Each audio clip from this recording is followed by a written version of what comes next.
So this is the kind of retardedness they're putting in the news. The FDA says Pfizer's COVID vaccine is safe and effective. But trial participants warn of intense symptoms.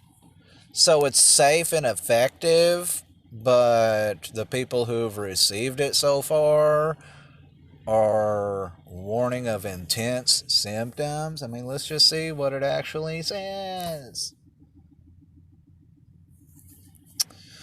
Warn of intense symptoms after second shot. The second shot is what gives you the intense symptoms. Side effects are common, though there are no specific safety concerns identified that would preclude issuance of an emergency use authorization. So, nothing that would stand in the way of an emergency use authorization. I mean, come on. Trial participants in the Moderna and Pfizer studies told CNBC they developed more significant symptoms following the second dose. The second dose, the Pfizer BioNTech coronavirus vax is both safe and effective, according to the U.S. FDA, the good old FDA. In a report released Tuesday morning, the FDA indicated that it could greenlight the country's first COVID inoculation within days. Oh my gosh, freedom is almost returned upon us. If Pfizer's shot is granted an emergency use authorization, or EUA, the immunizations, which are administered in 2 doses about 3 weeks apart, could start as soon as next week. Y'all ready for Operation Warp Speed? Military on the ground in your town, in your city, in your state, everywhere you look. Many people are now wondering whether this will be just like getting the flu vaccine. The short answer is no, not really. One Pfizer trial participant told CNBC that after the second shot, he woke up with chills, shaking so hard he cracked a tooth. It hurt to even just lay in my bed sheet, he said. Others experienced headaches and fatigue.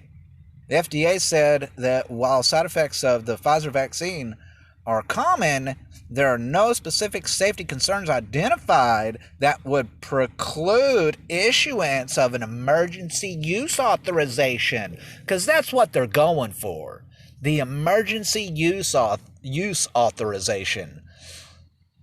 All they got to do is get the FDA to put their little stamp of approval on it, and then Operation Warp Speed is engaged. Be prepared for the second shot. The Pfizer vax is one of 4 U.S.-backed candidates in Phase 3 trials. Next up is one from U.S. biotech firm Moderna, which has also submitted its EUA application. Yeah, they've already submitted their application. They're ready to roll. They're ready for their check. They're ready for their payday. Both companies have said that taking their vax could result in side effects similar to mild COVID symptoms. Of course, because they're injecting you with the disease. Think muscle pain, chills, and a headache. When trial participants, whatever that guy's name is, first read Moderna's 22-page consent form, warning of side effects ranging from nothing at all to death. He felt pretty worried, he told CNBC. So the side effects range from nothing to death. That's pretty all-inclusive if you ask me. So they made him sign a consent form, a waiver, basically, full well knowing that the side effects were possibly nothing or possibly death. That's pretty amazing. Pretty amazing. You have to keep in mind, I joined the trial when we didn't know it was going to be a safe vaccine, said that dude, a recent college graduate living in Boston. The 24-year-old said that when he got the first injection in mid-October, it felt just like a flu shot. I experienced stiffness and pain in my left arm where I had gotten the shot, but it was mild, he explained. By that evening, I didn't want to move my arm above my shoulder, but it was localized and it disappeared by the next day. His arm hurt so bad he couldn't even lift it above his shoulder. Second dose was a different story. After the injection, I had the same side effects as the first, localized pain and stiffness, but it was a little bit worse. So he couldn't lift it past his belly button. My arm got sore faster, and by the time I got home, I started feeling fatigued and like anyone would feel if they were coming down with the flu. More significant symptoms presented that evening. I developed a low-grade fever and had chills, he said. That evening was rough. After a restless night, he called the study doctors, who reassured him it was a normal reaction and no cause for concern. By that afternoon, he said he felt like himself again. Oh, thank goodness. Moderna stopped testing the highest dose of its vaccine during the trial because of the number of reports of severe adverse reactions. So they stopped testing the highest dose of its vax during the trial because of the number of reports of severe adverse reactions. My goodness. As for any long-term effects, that dude isn't giving it much thought. I'm not too concerned, he said. We know from vax trials that any adverse event mostly shows up in the first couple of months. Adverse reactions show up. Most of the time. How an mRNA vaccine works? Oh, front runners Pfizer and Moderna built their candidates with a new kind of technology that's never before been licensed in the U.S. Brand new technology. This vaccine is not your ordinary vaccine. It is a brand new technology, just like, that's why they call it an mRNA vax, because it's a brand new kind of technology, never before seen or licensed in the U.S. Messenger RNA vaxes, called mRNA for short, aren't like your normal flu vaxes. Typically, a vax puts a weakened or inactivated virus into our bodies to trigger an immune response, which then produces antibodies. Those antibodies are what ultimately protects us from getting infected if we ever encounter the real thing.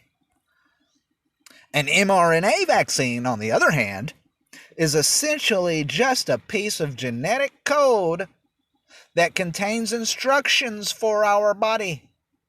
It is a program. The mRNA tells our cells, or programs our cells, to make a protein. The same protein that is the spike on top of the actual coronavirus. That is what triggers the immune response in these types of vaxes. So even though some trial participants reported COVID-like symptoms, it's impossible to contract the COVID from the vax. Come on, it's impossible to get it from the vax. We're not injecting you with it. Come on. Because the mRNA vaxes that Pfizer and Moderna are making don't use the live virus. Of course they don't. We're not injecting you with the live virus. We're injecting you with mRNA, instructions for your genetic code.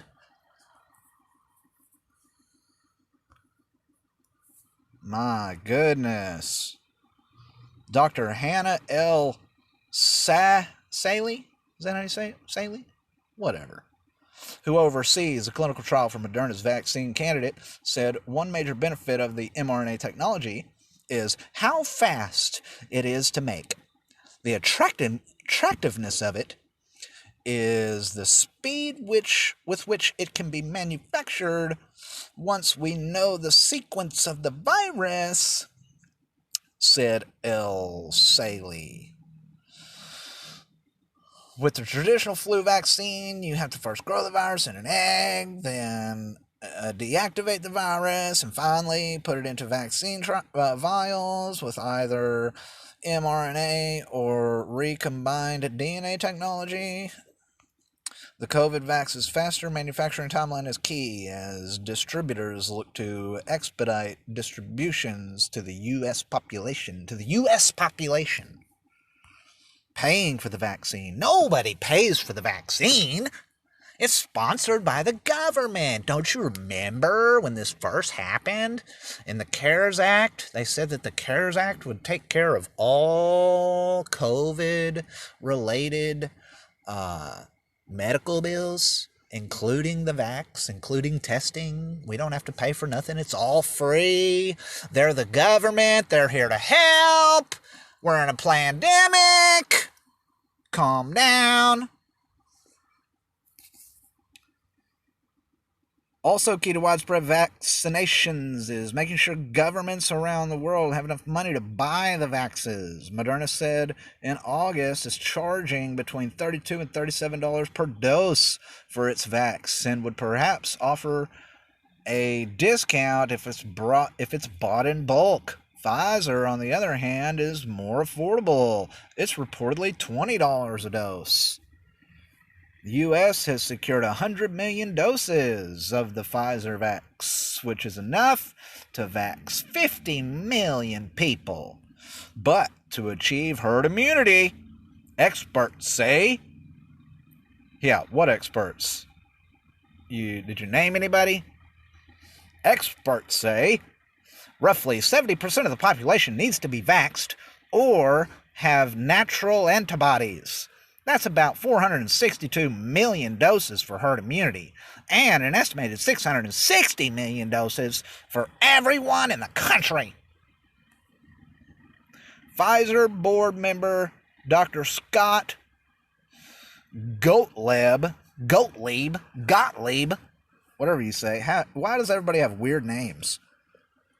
Told CNBC on Tuesday that President Trump declined the company's offer to buy additional doses.